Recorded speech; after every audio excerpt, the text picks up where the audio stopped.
by mutual agreement, we're going to proceed by having Mark sort of interview Commissioner Driscoll about the steps that took place in Massachusetts and how they got to where the enviable position they are now.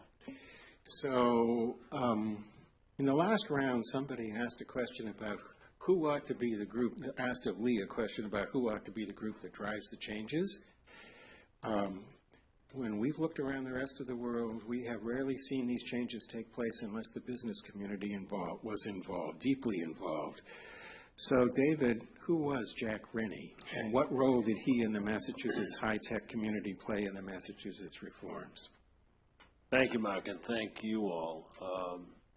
Before I get to Jack Rennie, let me mention, you mentioned the Mass Business Alliance for Education. Mm-hmm. They were a major player. But I have to say that throughout the government and leadership in general, whether it was in the communities or in the business world, even in education itself, there was a recognition that we needed to do something. And I sense that that's the case here in Maryland today. And I think that's a very big step. It's harder for those of us that look to be pretty good, as Massachusetts does and did and still does in Maryland. But I like to say when we were the first state in the country to get the highest scale score in 4th grade reading, 4th grade math, 8th grade reading, and 8th grade math in 2007 under NAEP, the only state to ever do it. And some years we weren't even in the top 10. So obviously we accomplished something. And I certainly wanted to pay tribute to our teachers and even our kids for the hard work that it took and so forth.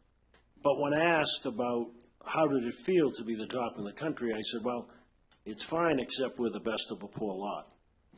So I think there has to be a recognition that while we did a lot of good things, there's a long way to go. And I think I sense that that's what's happening here in Maryland. And you're not going to get, as Mark pointed out, everybody's happy with their own schools. You're not going to get that kind of unrest that's going to come forward. You have to keep looking at the statistics and understanding from leadership roles that things have to change. Sure, it's fine if you're in certain counties here in Maryland, but not in others. And so that's the case across this country. And sure, it's nice that Maryland and Massachusetts are probably two of the better states. When Mark uses those statistics to compare nationally with internationally, if you break it out by states, we don't look, that is Maryland and Massachusetts, don't look quite as bad. In some cases, actually, we look pretty good.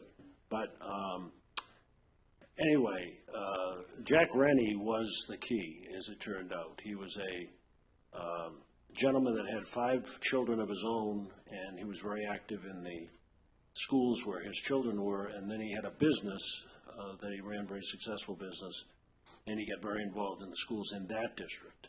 And he wasn't just one that just gave money. He really went in and got to know the teachers. He was a very affable but purposeful guy. He had a very interesting way about him. And what he saw was wonderful people trying to do great things, but a system that was all screwed up. You know, kids go to school from September to June as if they still work on farms. We pay people according to how long they've been there, not how good they are, etc. I mean, you just go on and on. You know, I'm writing a book, so for $39.95, you can learn about the crazy things that happened when I was a teacher, and never forgot the. So he put together he commissioned a report, and it was the flip side of No Child Left Behind, a positive way of saying No Child Left Behind. It was every child a winner.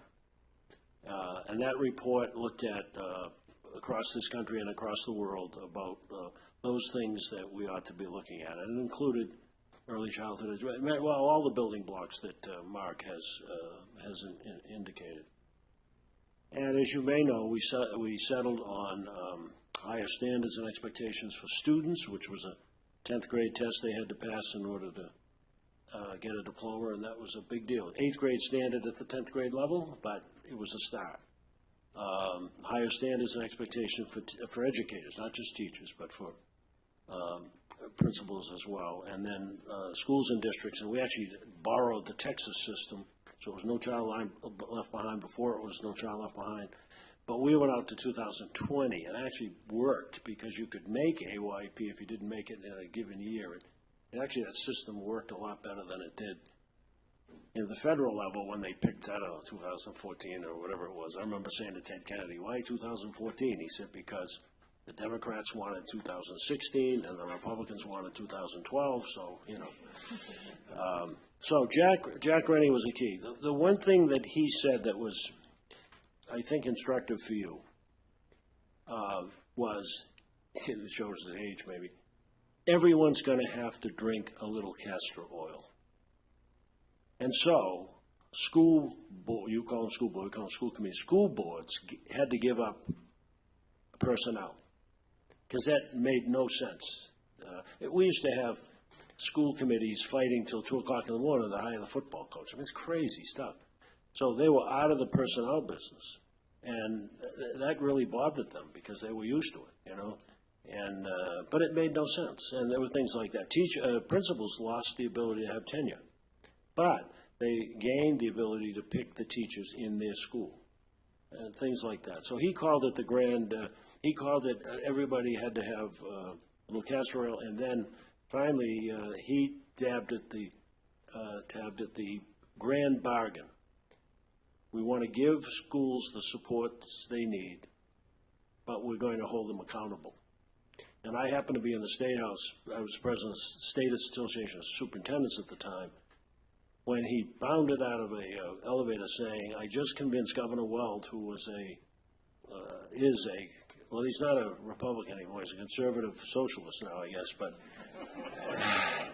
he was conservative and didn't like to spend money, and ran on the idea of not raising taxes and balancing the budget, which he did. Jack got him to agree to $2 billion, that's with a B, $2 billion in new money over 7 years. Now, subject to annual appropriation. Fortunately, the economy grew and we afforded it. So that was a big key, was this bargain.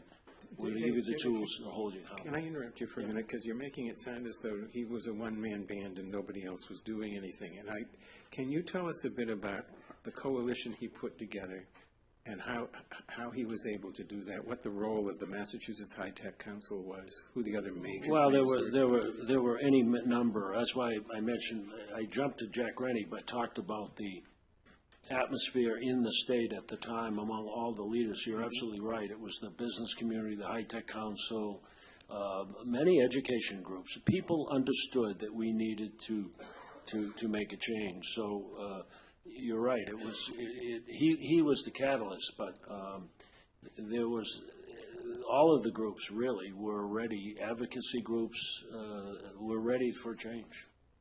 Now, why do you suppose that is? I mean, if we've got a situation, I think most people would agree, in which most people think that their schools are pretty good. Was Massachusetts different? What made Massachusetts ready? Well, of course, there was a lawsuit, but we'll leave that aside. That helped. that really did drive the money. But I actually think it was probably a nation at risk, quite frankly, that began. And that was a splash of cold water in a lot of people's faces because they thought everything was fine.